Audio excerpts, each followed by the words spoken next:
இந்த நாளிலே ஆண்டவர் நமக்கு கொடுக்கிற ஒரு மங்களகரமான ஒரு வார்த்தை ஆதியாகமம் 35 அதிகாரம் 11வது வசனம்.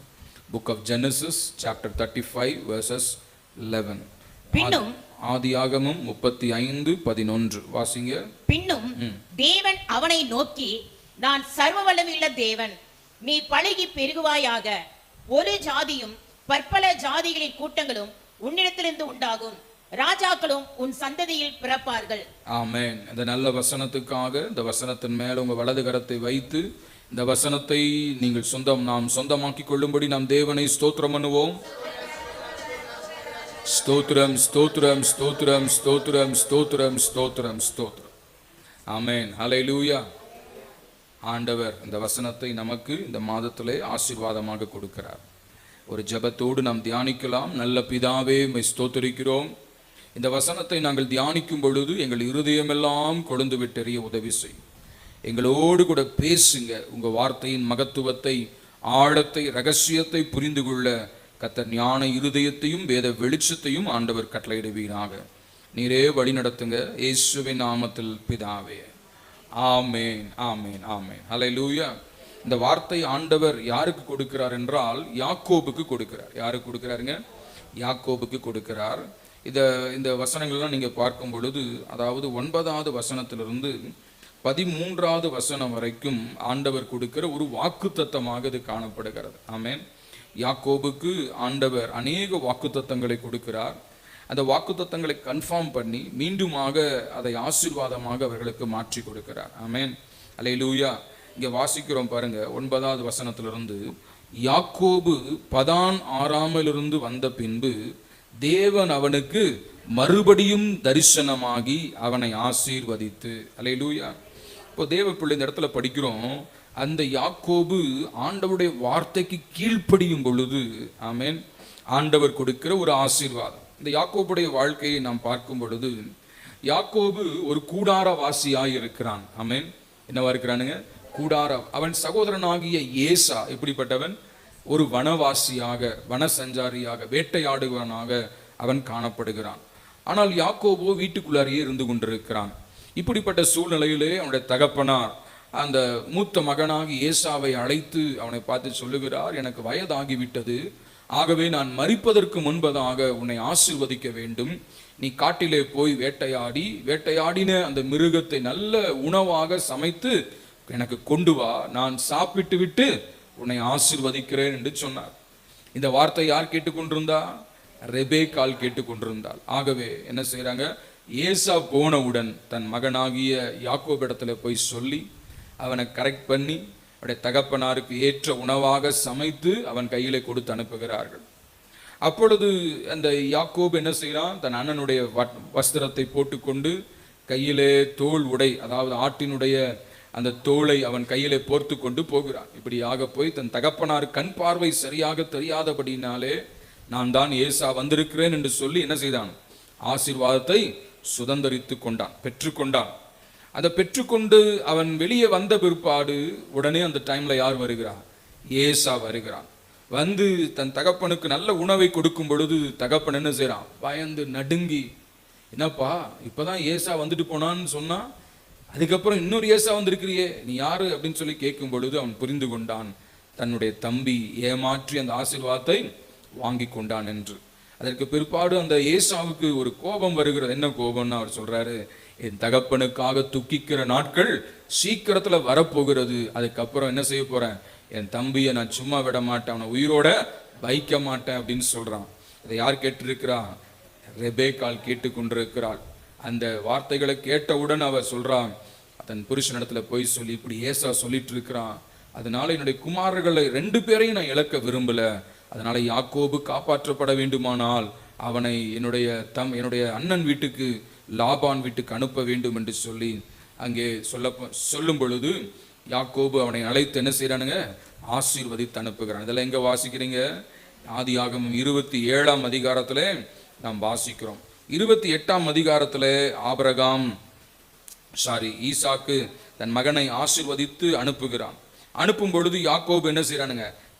தன் மாமனாகிய லாபானுடைய வீட்டுக்கு போகிறான். அப்படி போய் கொண்டிருக்கும் பொழுது என்னாச்சு பாருங்க, அங்கே வாசிக்கிறோம் 28:11. ஒரு இடத்திலே அவன் வந்து சூரியன் அஸ்தமித்தபடியினாலே அங்கே தங்கி அவ்விடத்து கற்களில் ஒன்றை எடுத்து தன் தலையணையின் கீழ் வைத்து அங்கே நித்திரை செய்யும்படி படுத்து கொண்டான். அவன் தன்னந்தனியாக வீட்டை விட்டு தன் மாமனுடைய வீட்டிற்கு போகும் பொழுது அங்கே இருள் சூழ்ந்து கொண்டது. அவனால் பயணத்தை தொடர முடியவில்லை. ஆகவே அந்த காட்டுல, அந்த வனாந்தரத்துல அவன் தனிமையிலே அவன் படுத்து கொண்டிருக்கிறான். ஒரு கல்லை தலையணையாக வைத்து படுத்து கொண்டிருக்கிறான். ஆமேன். நம்ம எதை தலையணையா வைக்கிறோம்? வீட்டில் தலையணை இருக்கு. அப்படி இல்லைன்னா என்ன செய்யறோம்? கையை சுருட்டி வச்சுக்கிறோம் இல்லையா? கையை மடக்கி வச்சுக்கிறோம். அப்படி இல்லையா என்ன செய்யறாங்க? சில பேர் துண்டை சுருட்டி வச்சுக்கிறாங்க. சில பேர் பழைய துணியெல்லாம் என்ன செய்யறாங்க? மூட்டை கட்டி அதை வச்சுக்கிறாங்க. இப்படி தலையணையாக பலதை வச்சு படுத்துக்கிறோம். ஆனா அங்கே யாக்கோபு என்ன செய்யறான்? ஒரு கல்லை எடுத்து அதை தலையணையாக வைத்து அவன் நித்திரை செய்யும் பொழுது அங்கே ஒரு சொப்பனத்தை, அங்கே ஒரு தரிசனத்தை அவன் கண்டான். அந்த தரிசனத்தில் ஒரு ஏணி வைக்கப்பட்டிருக்கிறது. அந்த ஏணியினுடைய அடிப்பகுதி பாட்டம் பூமியிலேயும் நுனிப்பகுதி வானத்திலேயும் இருக்கிறது. தேவ தூதர்கள் ஏறுகிறதை இறங்குகிறதை கண்டான். அந்த உச்சியிலே, அந்த உயரத்தில், அதாவது நுனியிலே அங்கே தேவன் இருந்து அந்த யாக்கோபோடு பேசுகிறார். அல்லேலூயா, ஆமென். அவர் வாக்கு பண்ணுகிறார். என்ன பண்றாரு பாருங்க, அந்த இடத்துல சொல்றாரு. நிறைய வசனங்கள் இருக்கு, அதெல்லாம் நம்ம வாசிக்கிறதுக்கு நேரம் இல்லை. ஆண்டவர் சொல்றார், நான் உன்னோட இருந்து நீ போகிற இடத்திலெல்லாம் உன்னை காப்பாற்றி இந்த தேசத்துக்கு உன்னை திரும்பி வர பண்ணுவேன். அல்லேலூயா.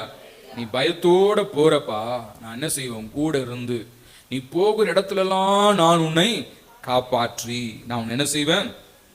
பத்திரமா உன்னை நான் திரும்ப வர பண்ணுவேன். நான் உனக்கு சொன்னதை செய்யும் அளவும் உன்னை கைவிடுவதில்லை என்றார். ஹல்லேலூயா, ஆமென். ஆண்டவர் சொல்லுகிறார், அவர் சொன்னதை செய்யும் வரைக்கும் என்ன செய்ய மாட்டாரு? கைவிட மாட்டார். ஹல்லேலூயா, ஹல்லேலூயா, ஹல்லேலூயா.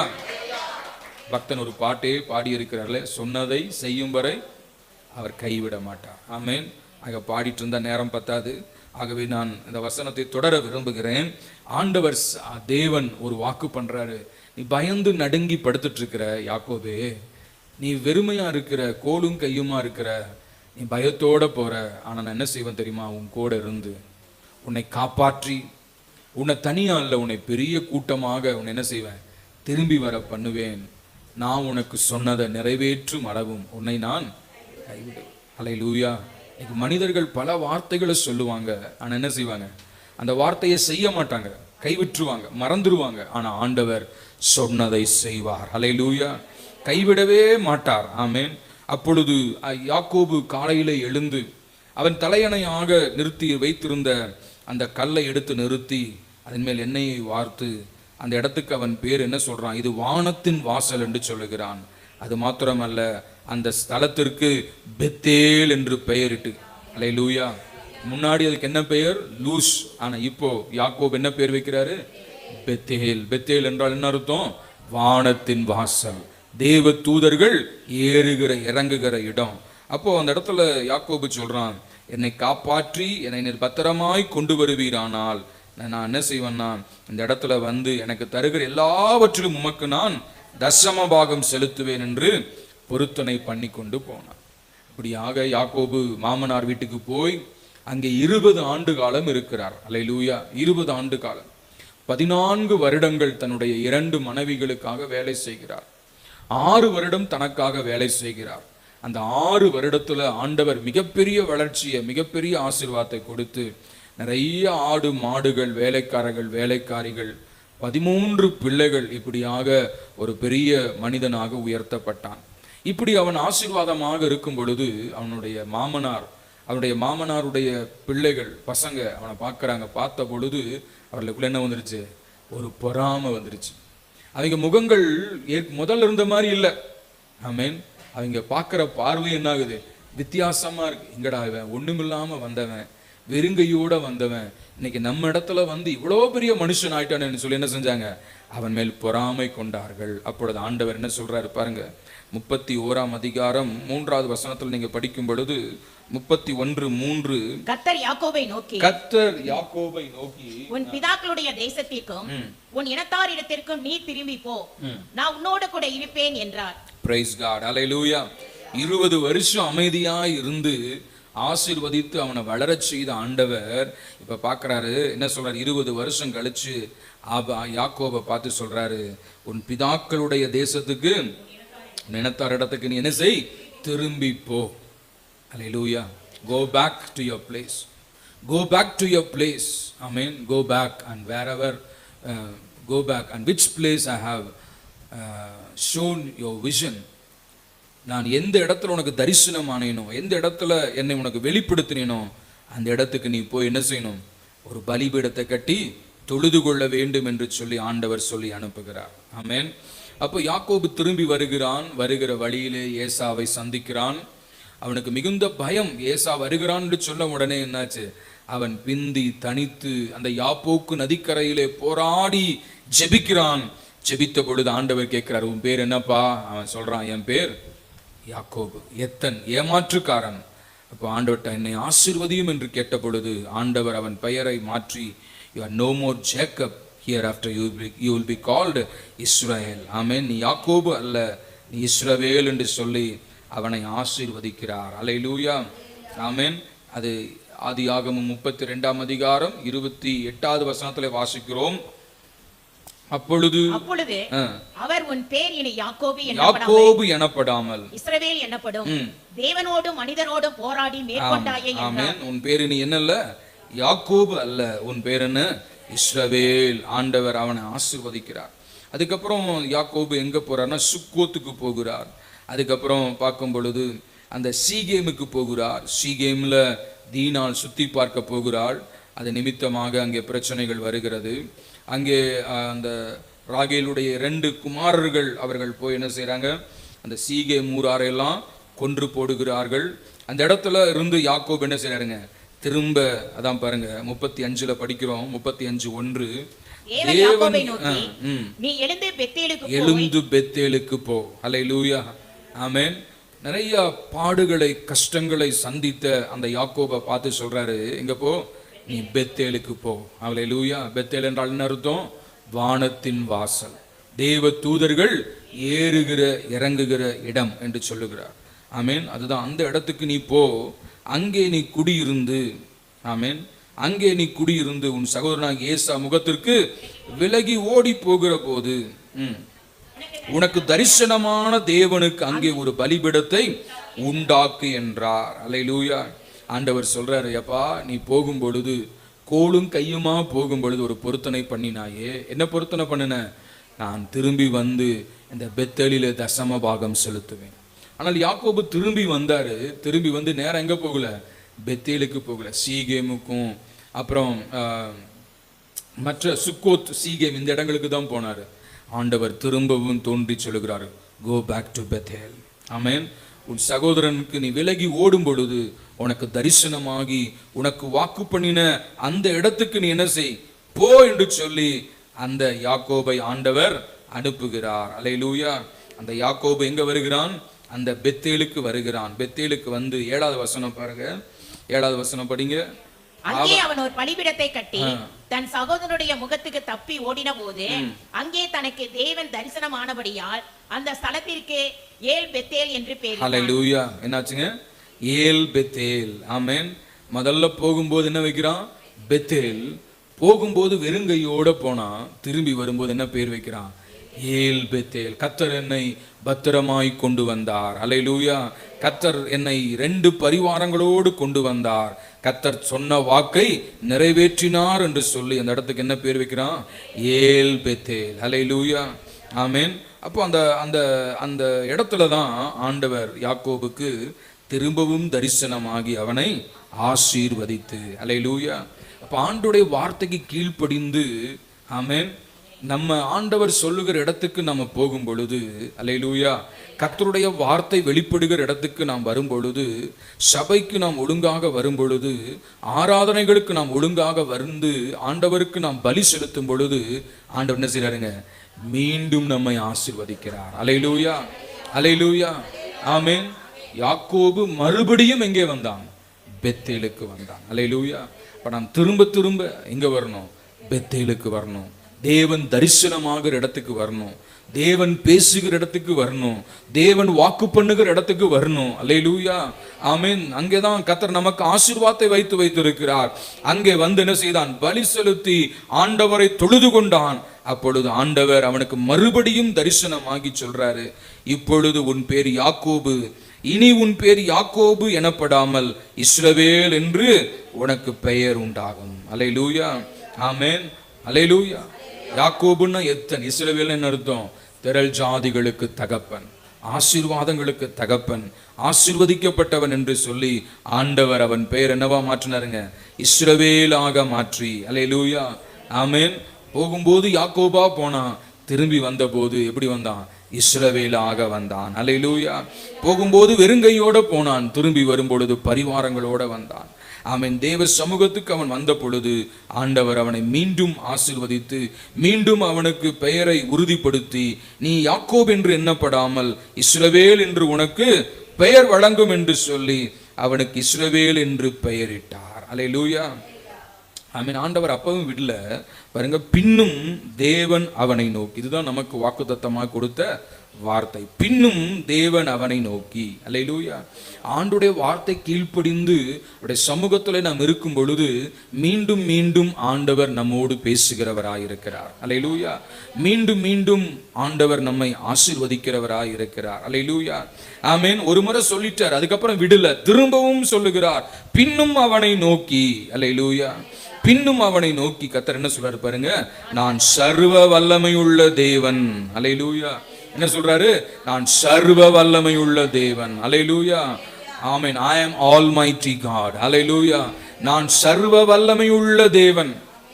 Praise God. அந்த வார்த்தை ரொம்ப முக்கியம். அந்த வார்த்தையை பிடிச்சுக்கோங்க. பெத்தேலுக்கு வரும் பொழுது, பெத்தேலிலே பலி செலுத்தும் பொழுது ஆண்டவர் நம்மை ஆசீர்வதிக்கிறது மாத்திரமல்ல, அவர் சொல்றாரு, I am God Almighty. Hallelujah. I am omnipotent God. ஆமென். நான் சர்வ வல்லமையுள்ள தேவன் என்று சொல்லுகிறார். இந்த சர்வ வல்லமைக்கு என்ன தெரியுமா அர்த்தம்? ஆமென். ஆண்டவரால எதையும் செய்ய முடியும். நம்முடைய ஆண்டவருக்கு 3 பெயர்கள் இருக்கிறது. ஒன்று இஸ் omnipresence, எங்கும் நிறைந்தவர் நம்முடைய ஆண்டவர். இஸ் omnipotent, எதையும் செய்ய வல்லவர். அண்ட் omniscience என்றால் எல்லாவற்றையும் அறிந்திருக்கிற ஆண்டவர். அல்லேலூயா. ஆக அவர் எப்படிப்பட்டவர்? சர்வ வல்லமை உள்ளவர். அல்லேலூயா. இதே தேவன் ஆபிரகாமுக்கு வெளிப்பட்டார். ஆதியாகமம் 18ஆம் அதிகாரத்திலே நாம் வாசிக்கும் பொழுது, ஆதியாகமம் 18ஆம் அதிகாரத்துல ஆண்டவர் ஆபிரகாமுக்கு தரிசனமாகி அங்கே வந்து சொல்லுகிறார். 14வது வசனம் பாருங்க. கர்த்தரால் ஆகாத காரியம் உண்டோ? உற்பவ காலத்திட்டத்தில் உன்னிடத்திற்கு திரும்ப வருவேன், அப்பொழுது சாராளுக்கு ஒரு குமாரன் இருப்பான் என்றார். அல்லேலூயா. ஆண்டவர் ஆபிரகாமுடைய வீட்டுக்கு வருகிறார். அப்பொழுது ஆபிரகாமுக்கு எத்தனை வயசு? 100 வயது, 99 வயது. ஆமென். சாராளுக்கு எத்தனை வயசு? 89 வயது. அப்போ அந்த நேரத்தில் ஆண்டவர் வந்து சொல்றாரு, நிச்சயமாகவே உன்னிடத்துக்கு திரும்ப வருவேன். 10வது வசனத்துல, நிச்சயமாகவே உன்னிடத்துக்கு திரும்ப வருவேன், அப்பொழுது உன் மனைவியாகிய சாராளுக்கு ஒரு குமாரன் இருப்பான் என்றார். ஆமென். சாராள் அவருக்கு பின்புறமாக கூடார வாசலில் இதை கேட்டு கொண்டிருந்தாள். ஆமென். ஆண்டவர் சொல்றாரு, நிச்சயமா ஆதியாகமம் 18 தான் வாசிக்கிறோம். 17:1 பாருங்க. ஆதியாகமம் 17:1. ஆபிரகாம் 99 வயதான போது கர்த்தர் ஆபிரகாமுக்கு தரிசனமாகி, நான் சர்வ வல்லமையுள்ள தேவன். சரி பாருங்க, ஆபிரகாம் தரிசனமாகி சொல்ற சர்வ வல்லமையுள்ள தேவன். எத்தனை வயசுல? 99 வயசுல. இப்போ ஆபிரகாமுடைய வீட்டுக்கு ஆண்டவர் வருகிறார். வந்து அங்க சொல்றாரு பாருங்க, என்ன சொல்றாரு? உனக்கு சாராளுக்கு என்ன தரப்போறேன்? நிச்சயமாகவே உன்னிடத்திற்கு திரும்ப வருவேன், அப்பொழுது உன் மனைவியாகிய சாராளுக்கு ஒரு குமாரன் இருப்பான் என்றார். வயசு எத்தனை? 90 வயசு ஆகி போச்சு. எத்தனை வயசுங்க? 90. ஒரு 20 வயசுல சொல்லியிருந்தா நம்பலாம். அல்லது அந்த காலத்து பெண்கள் 40 வயசுல 50 வயசுல குழந்தை பெற்றிருக்கிறாங்க. 50 ஒரு 40 வயசுல சொல்லியிருந்தா என்ன செய்யலாம்? நம்பலாம். இப்ப வயசு எத்தனை ஆகி போச்சு? 90. எப்படி ஆயிருச்சுங்க? இந்த சாராள் ஒரு பாட்டியாக இருக்கிறாங்க. ஐ மீன் பாட்டின்னு சொல்லுவோம் இல்லையா? அந்த சாராளே சொல்றாங்க பாருங்க, 11வது வசனத்துல, ஆபிரகாமும் சாராளும் வயது சென்று இருந்தார்கள், ஸ்திரீகளுக்குள்ள வழிபாடு சாராளுக்கு நின்று போயிட்டாங்க. வயது சென்றவர்கள், தாத்தா பாட்டியா இருக்கிறாங்க. தாத்தா பாட்டி குழந்தை பிறக்குமா? முடியாது இல்லையா? அவங்க சொல்றாங்க வயது சென்றவர்கள். அது மாத்திரமல்ல, என்னாச்சா? ஸ்திரீகளுக்குரிய வழிபாடெல்லாம் நின்று போயிற்று. அங்கே அந்த என்ன சொல்லலாம், குழந்தை பெறுவதற்கான ஏதுக்கள் எல்லாம் முடிந்து பல வருஷம் ஆயிருச்சு. எல்லாம் முடிஞ்சுனாச்சு, பல வருஷம் ஆச்சு. இப்போ ஆண்டவர் சொல்ற, நிச்சயமாகவே நான் வருவேன், ஒரு குமாரனை கொடுப்பேன். அப்போ சாராள் தன் உள்ளத்திலே நகைத்து, எங்க ஆக போகுது, இதெல்லாம் நடக்காது அப்படின்னு நினைக்கிறார். நான் வயசாயிட்டேன், என் எஜமானுக்கும் என் கணவருக்கும் வயசாயிருச்சு, there is no possibility to have a child. அங்கே குழந்தை பெறுவதற்கான ஏதுக்கள் இல்லை என்று சொல்லி அவள் நினைக்கிறார். அதை ஆண்டவர் என்ன செய்யறாரு பார்க்கிறார். 13ஆம் வசனத்துல கூட பாருங்க, அப்பொழுது கர்த்தர் ஆபிரகாமை நோக்கி, சாராள் நகைத்து, நான் கிழவியாய் இருக்க பிள்ளை பெறுவது மெய்யோ என்று சொல்வானே. பாருங்க என்ன சொல்றா, நான் கிழவியாய் இருக்க. யாராவது கிழவின்னு சொன்னா ஒத்துக்குவீங்களா? உங்களை நீங்களே சொல்லிக்குவீங்களா நான் கிழவி ஆயிட்டேன்ட்டு? சொல்லுங்க, சொல்ல மாட்டோம் இல்லையா? ஆமா. ஆனா அங்க ஆண்டவரே சொல்ற, நான் கிழவியா இருக்கிறேன் என்று சாராள் சொல்வானேன், கர்த்தரால் ஆகாத காரியம் உண்டோ? ஆமென். அல்ல சர்வ வல்லவர். அல்லேலூயா. கர்த்தரால முடியாதுன்னு தள்ளின காரியம் ஒண்ணுமே இல்லைங்க. அல்லேலூயா. கர்த்தரால முடியாதுன்னு ஒதுக்கி வச்ச காரியம் ஒண்ணுமே இல்லை. மனுஷன் வேணா முடியாதுன்றான், என்னால இந்த வேலையை செய்ய முடியாது. வீட்டுல சொல்லுவாங்க, என்னால முடியாது. ஆமென்.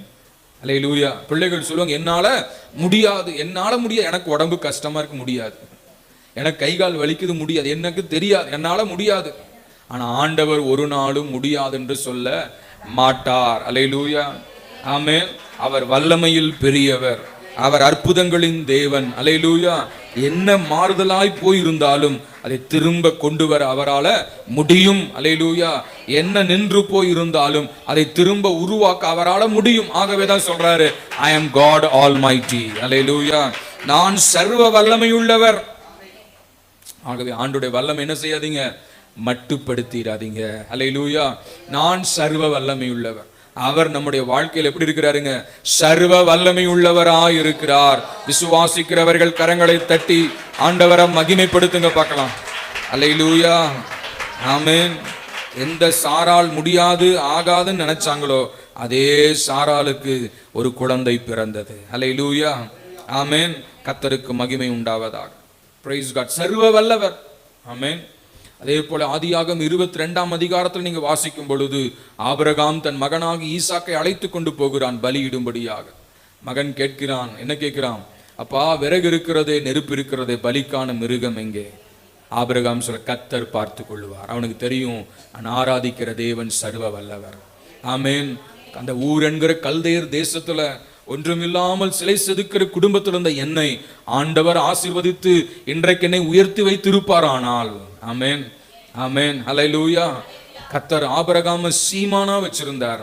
அதே போல சரீரம் செத்தவன் என்று எண்ணப்பட்ட எனக்கு ஒரு குமாரனை கொடுப்பாரானால் இந்த பலிக்கான மிருகத்தையும் கர்த்தர் கொடுக்க வல்லவர் என்று அவருடைய சர்வ வல்லமை விசுவாசித்திருந்தபடினாலே அந்த மலையிலே, அந்த முற்புதரிலே ஒரு ஆட்டுக்கெடாவை ஆண்டவர் ஏற்படுத்தி வைத்திருந்தார்.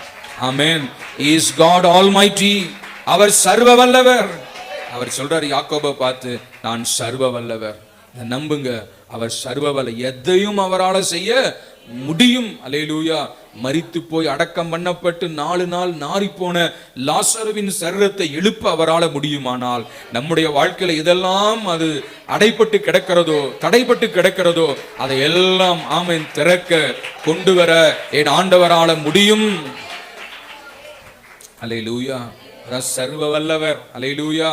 செங்கடலை பிளந்து இஸ்ரவேல் ஜனங்களை நடத்துவார் என்றால் நம்ம முன்பதாக இருக்கிற தடைகளையும் பிளந்து நம்மை நடத்த வல்லவர்.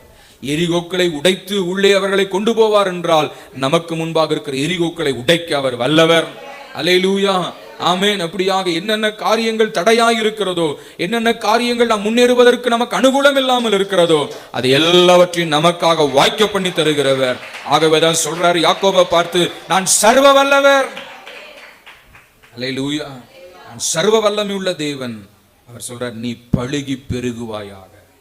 ஏற்கனவே என்ன இருக்கிறாருங்க, பெருகிதான் வந்திருக்கிறார். ஒண்ணுமில்லாம போனவர் இப்போ ஒரு 2 பரிவாரங்களோட திரும்பி வந்திருக்கிறாரு. ஆண்டவர் அவனை பார்த்து திரும்ப சொல்றாரு, நீ பழுகி பெருகுவாயாக. You will fruitful and you will be multiplied. அல்லேலூயா. ஆமென். நீ பழுகி பெருகுவாயாக. தேவனுடைய வார்த்தைக்கு கீழ்ப்படிந்து பெத்தேலுக்கு வந்து பலி செலுத்தும் பொழுது மீண்டும் ஆண்டவர் சந்தித்து அவனை பார்த்து சொல்றாரு, நான் சர்வ வல்லவர், உன்னுடைய வாழ்க்கையில நான் சர்வ வல்லவராக இருக்கிறேன். ஏனென்றால் நீ என்னை நம்பி என்னுடைய வார்த்தைக்கு நீ கீழ்ப்படிந்து வந்திருக்கிறபடியால, எனக்கு நீ பலி செலுத்தி என்னை மகிமைப்படுத்துகிறபடினாலே நான் உன் வாழ்விலே சர்வ வல்லவராய் இருப்பேன். அல்லேலூயா. என்னுடைய சர்வ வல்லமையில என்ன செய்ய போறேன்னா, உன்னை பழுகி பெருக செய்ய போகிறேன். அல்லேலூயா. யாக்கோபு எகிப்துக்கு போகும் பொழுது எத்தனை பேரா போனாங்க? 70 பேரா போனாங்க. 430 வருஷத்துல ஏறக்குறை 20 லட்சத்துக்கும் அதிகமாக பெருகினார்கள். அல்லேலூயா. ஆக தேவ பிள்ளையே, ஆண்டவர் பெருக்கத்தை கொடுக்கிறார். ஒருவேளை பொருளாதாரத்துல மந்த நிலைமையில் இருக்கிறீங்களா? ஆண்டவரை நம்பி அவரை ஒழுங்கா ஆராதிங்க. ஆண்டவர் பொருளாதாரத்தில் ஒரு பெருக்கத்தை கொடுப்பார். உண்மையா என்னை தொழுது கொள்ளுகிற யாவருக்கும் நான் ஐஸ்வர்ய சம்மன்னர் என்று ஆண்டவர் சொல்லுகிறார். அல்லேலூயா. ஒருவேளை ஜெப வாழ்க்கையில குன்றி போய் இருக்கிறீர்களா? வேதத்தை எடுத்து வாசிக்க ஆரம்பியுங்கள். தேவனோடு உறவாட ஆரம்பியுங்கள். உங்க ஆவிக்குரிய வாழ்க்கை ஆண்டவர் பழுகி பெருகச் செய்ய வல்லவராய் இருக்கிறார். அல்லேலூயா.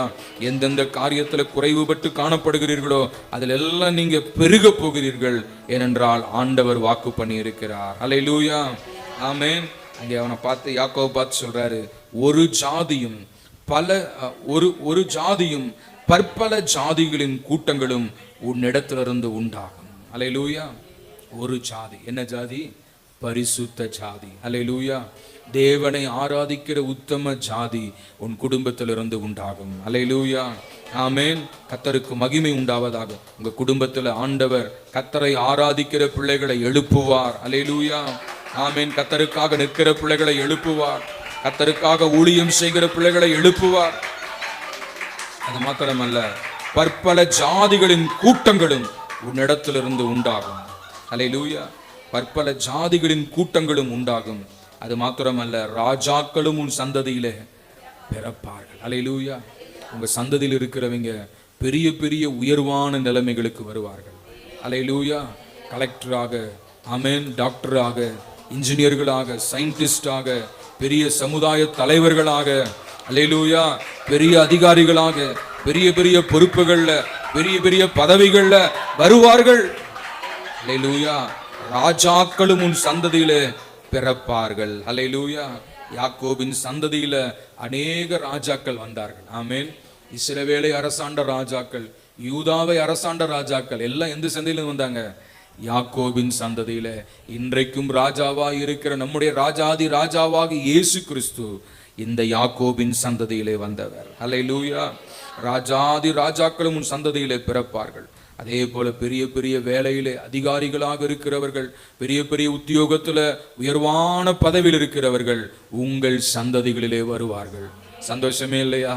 உங்க பிள்ளைகள், உங்க பேர பிள்ளைகள், அவர்கள் பிள்ளைகள் பெரிய பதவியிலே இருப்பார்கள். அல்லேலூயா. அல்லேலூயா. பாருங்க, தமிழ்நாடு காவல்துறையில ஒரு பெரிய அதிகாரி இருந்தார். இப்ப தேர்தலுக்காக அவரை வேற டிபார்ட்மெண்ட்டுக்கு மாத்தினாங்க. அவர் பேர் என்ன தெரியுமா? தேவாசீர்வாதம். என்னதுங்க? தேவாசீர்வாதம் அப்படின்ற ஒரு அதிகாரி இருக்கிறார். ஆமென். ஆக அதை போல ஒரு பெரிய பதவிகளிலே கர்த்தர் நம்முடைய பிள்ளைகளை கொண்டு வருவார். எத்தனை பேர் விசுவாசிக்கிறீங்க? அல்லேலூயா. அல்லேலூயா. ஆமென்.